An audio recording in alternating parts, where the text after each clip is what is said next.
I ni ar fi'n cael penderfyniad fi'n credu. Mae Brian Foster wedi bod yn pendroni. P'un yw'r ebol o'r eleni. Yn 2024 gyda'r adran Cob. Ie, wir, wrth gwrs, falle gei di unfaint bach i'r parti. Chos ti'n nabod y perchanogyn yn wyt ti? Ie, nabod un, felly dewch i ni gael gweld os mae rhyd ddi eitha hi. Bydde hwnna yn eitha neis.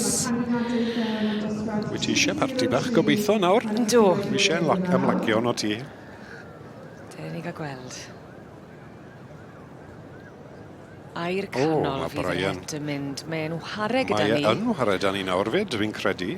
Mae'n amlwg. Y chwys na. Yri.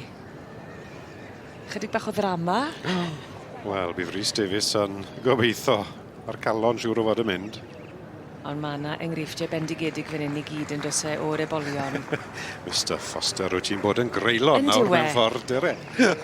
Mae'n troi gefen arnyn nhw gyd.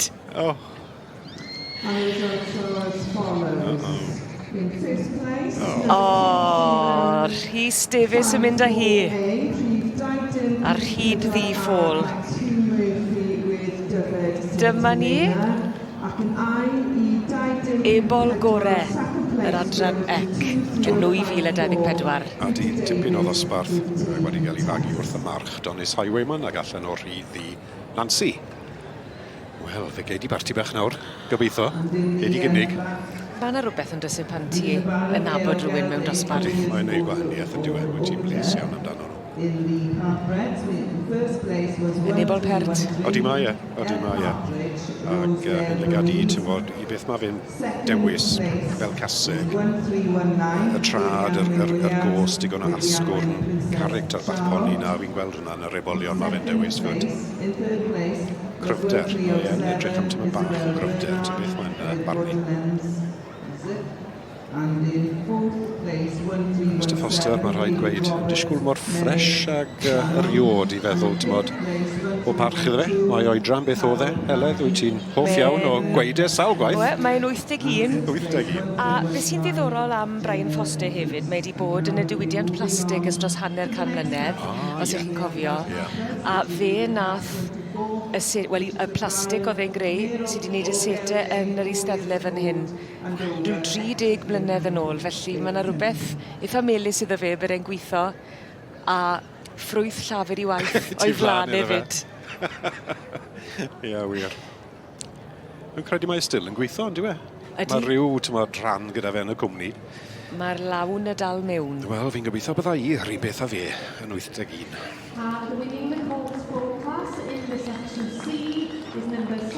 A dyma chi olygfa hyfryd yn llawn egni ac afieth fyna. Rhyd ddi Foal yn ennill ebol gore yr adran ec yma yn 2024. A'r garden goch yn mynd ôl I ochrau Cwm Gwili a'r Rhys Davies a'r teulu ar ben I digon. A'r ebol fyd. Ie, wir. Dyna ni wedi ennill dosbarth ar gyfer cywio gwryw. So for the next class in the section C's. Wel, dyma fi gyda Rhys Davies o Frydfa Rhyddi unwaith yn rhagor. Wythnos yma wedi bod yn arbennig I chi. Ydy, dyma'r trydydd anifail Rhyddi sydd wedi bod yn fuddugol yn yr adran ec eleni. Arbennig. Nawr, chi newydd gweithio fi bod enw ar yr ebol mae erbyn hyn. Ie, Rhyddi Nail, a mae'r enwi ar ôl Nail Horan o One Direction. Just achos bod chi'n massive fan, yfe? O, dwi'n hoffi y Wendy, ydw. Gwyd ni cwbl o lyrics da chi'n nes mlaen, yfe? A mae'r ebol ma wedi gwerthu, mae'n debyg? Ydy, mae wedi cael ei werthu I gymdogion I ni Enid a Aled Rhys. Gath ei werthu diwrnod Cawddi ni. O, arbennig. Felly, o'n nhw eisiau fe, o'n nhw'n gwybod bod e'n mynd I fod yn seren cyn bod e hyd yn oed wedi dod i'r Sioe Frenhinol. A nawr, wrth gwrs, maen nhw wedi prynu enillydd y Sioe Frenhinol 2024. Be mae hwn yn golygu ar Frydfa? O, dyma, siwr fod y sioe mwy o lwyddiannus ni wedi cael o ran y boles magon ni enillodd y belosi blwydd, enillon ni y belosi 2 flwydd, a nawr mae'r ebol ma wedi ennill, felly sioe llwyddiannus iawn I ni. A dad, y bos yma rhywle, a fi'n siŵr bod e'n bles iawn gyda'r gwaith I chi'n neud. Ydy, mae wrth ochr y ring yn cefnogi ni, felly mae'n neud jobyn da hwnna. Arbennig. Wel, llongyfarchiadau mawr iawn I chi fel teulu a mwynhewch gweddill yr wythnos. Diolch yn fawr iawn.